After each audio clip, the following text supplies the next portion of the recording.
life, one of the beauties is also one of the most devastating parts. Not all changes are good, but not all changes are bad. We have to embrace those changes because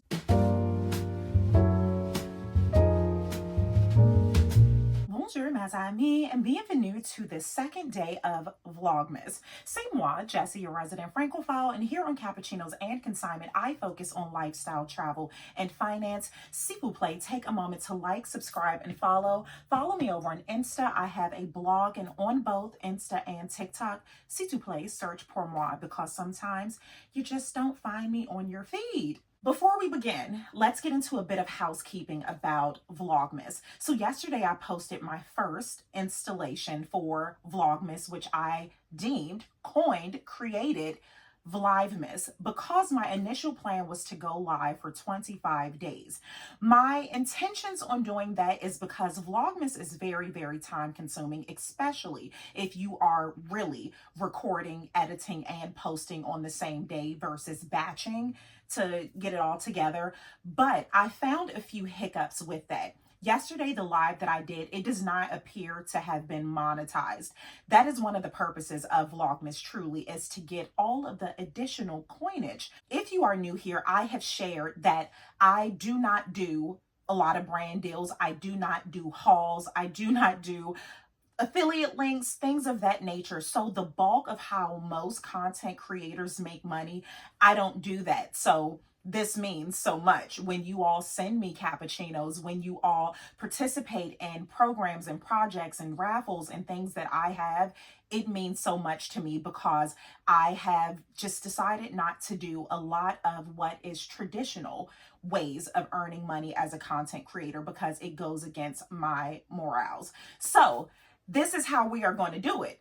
You will see me for 25 days. How you will see me remains to be seen. Sometimes I will do lives because that's just what I can do. Other days we will do things like this. The difference between these vlogs and my traditional vlogs are that I'm not going to do a lot of editing. These are going to be one take, let's go, post it. Yeah, this is how it's going to be. So if that scares you, still keep watching to see how much I mess up.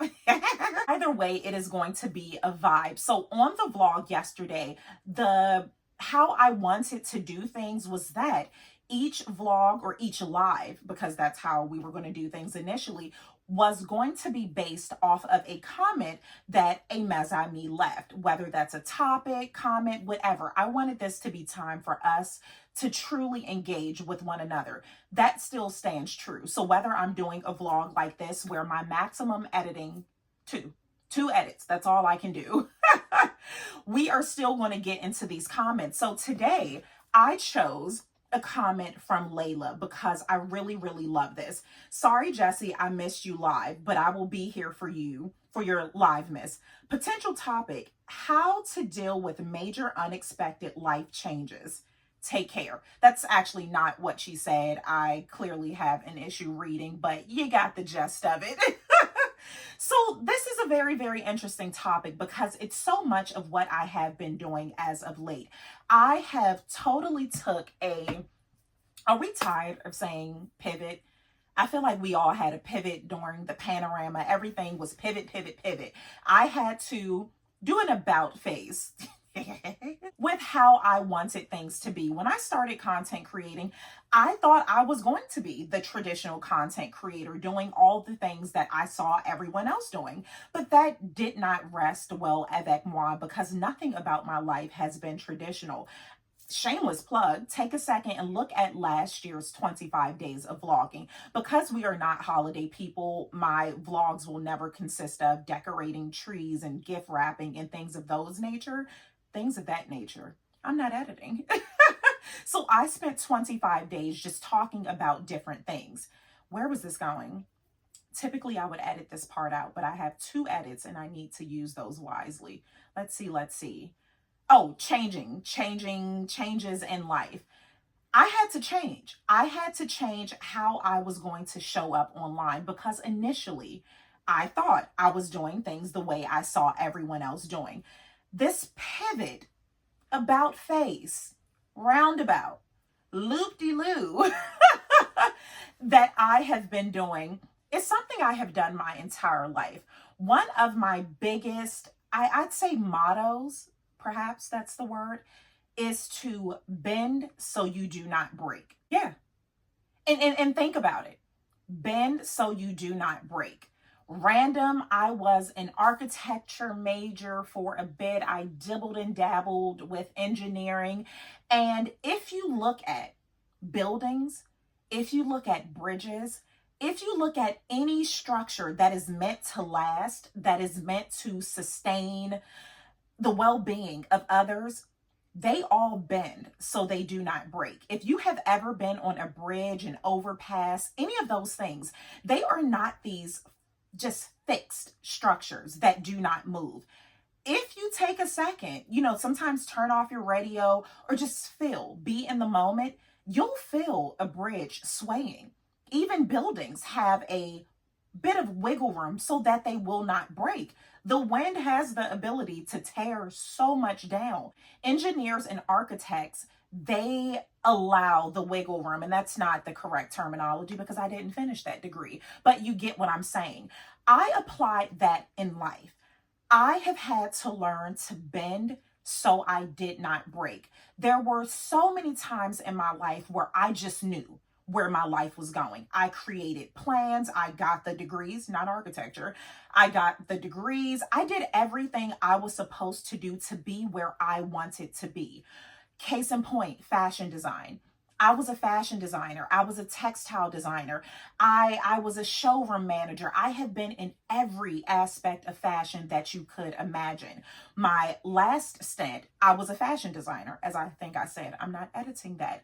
And I had a showroom. At that showroom, I sold, which wasn't couture because technically it can't be couture unless it's the Federation, blah, blah, blah, all those things. So I sold bespoke pieces. They were one-of-one pieces that were, one-of-one. I'm not editing that either. And it was lovely. I enjoyed every moment of that. But with that bespoke fashion showroom, it wasn't stable income. It was not stable income, but it was okay because I was married to my previous husband at the time. And I knew that even if I didn't sell a jacket, that I would still be able to sustain life. As life would have it, just all the things, we ended up getting divorced and I was a single mom. Everything in me wanted to continue to have my showroom, to be a fashion designer, to do all of those things because I went to school for it. This is what I said I wanted to do. That was my plan, but it was not realistic. I had a child. I had a child who had medical conditions. I had a child with neurological, it was a lot. It was a lot. So I could have stayed on that course of fashion designing, not knowing when I would sell a garment and make money. I could have done that. I could have been extremely rigid because that was my plan.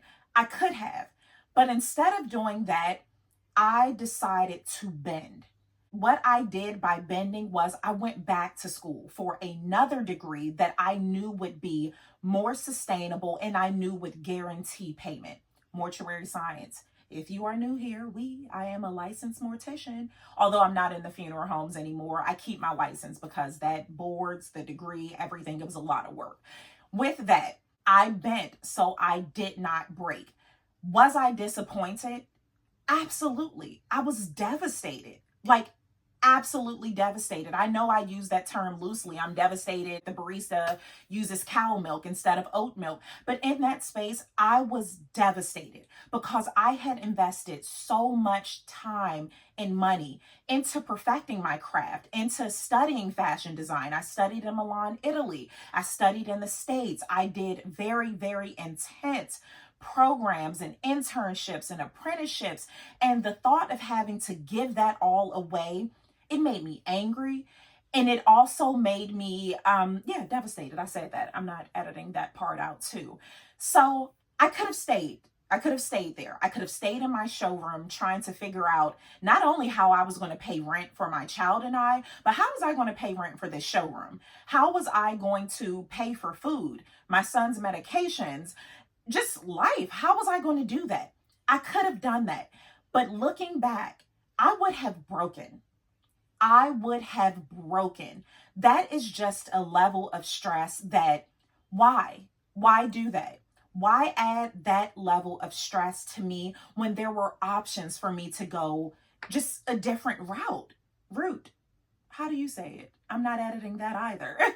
So in life, you are always going to have unexpected anythings, whether that's something small as, I don't know, a tire. And actually, a tire blowing is not small, because if you don't have money to get the tire repaired, if you are on the way to the airport and then you miss your flight, and now, so a tire, let me think of something else, the milk.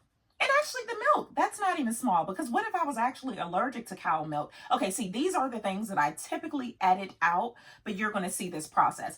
I don't know, just come up with a very small, I'm trying to think. Work with me. I can't even think of anything small because I can make it big. That's my superpower. I can make the smallest things so big. So, with that, bend so you do not break. Life will always have curveballs. There will always be things that were not planned. You have a choice to make. You can stay steadfast. I am not wavering. I am not moving. I am determined. I am going to do this. You can do that.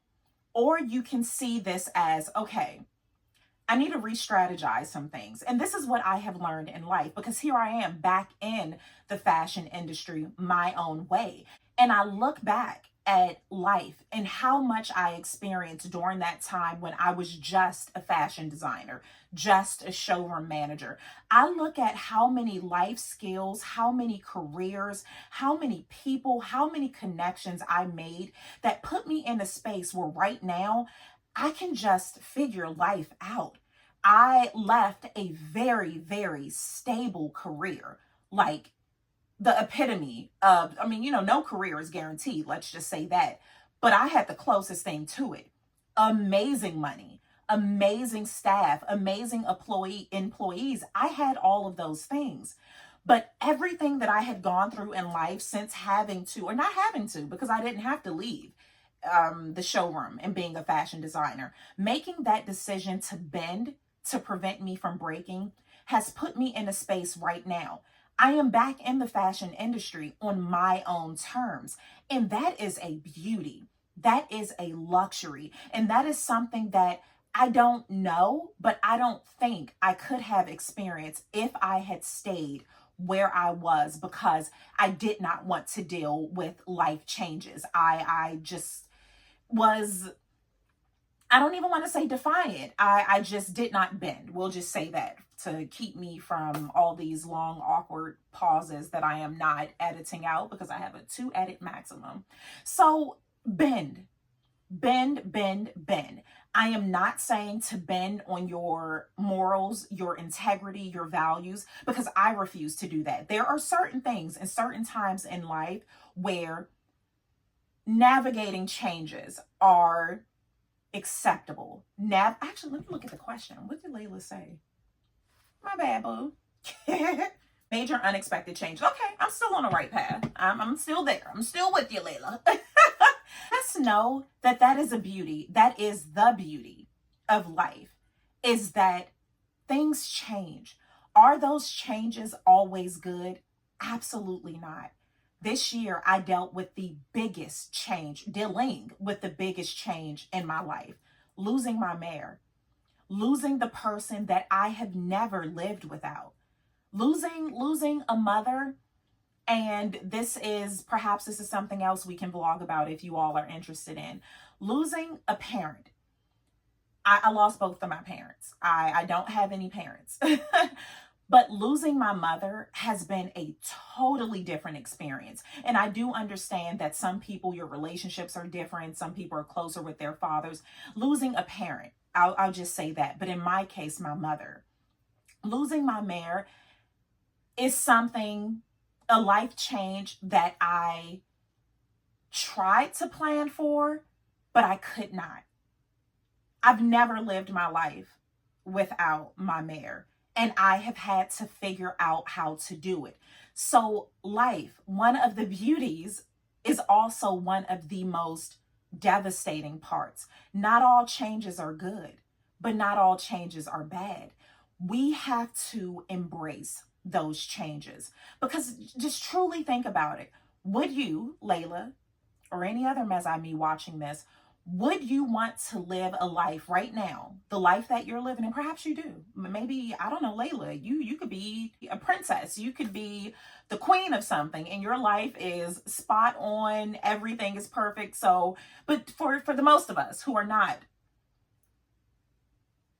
knighted royalty, would you want your life to stay the absolute same? Nothing in your life changes. Everything that you have right now, everything that you do right now, nothing changes. Nothing in your life changes. I mean, I would love for certain things to stay the same, not to get any more lines, not to get any more creases. I would love that. But holistically, would I want my life to just not change? There be no changes in life? No.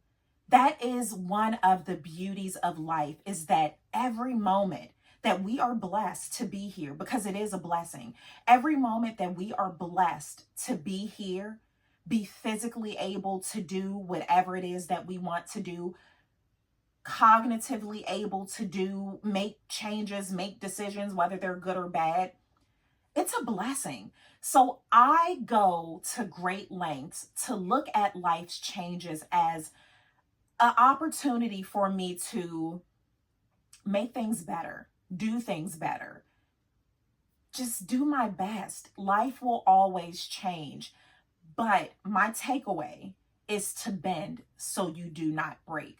Some things, I'm sure perhaps you all have heard this, pick and choose your battles. Not everything is worth fighting for. I have had to learn that in relationships, friendships, professional environments, not everything is worth fighting for. That barista putting that cow's milk instead of oat milk, I'm not lactose intolerant. I'm not allergic. Like, nothing was going to happen to me. That was just a preference. Is that a fight that I wanted? Did I want to circle around, find a parking spot, have to put on my boot, get out, confront the barista? Like, is that something that I wanted to battle about or for? No, but perhaps for you it is. But just remember that. Bend so you do not break, and just accept that not everything is worth fighting for. And I look back in life, there are some things I wish I had fought a little harder for, but c'est la vie. Ultimately, it put me where I wanted to be, where I needed to be. And I just have to accept that. So Layla, I do hope I answered your question in my own peculiar Jessie way. And we, Mezai, let's keep this going. Leave comments, topics, subjects, however. Let's keep this going. I think we're on to something. So until tomorrow, ciao for now.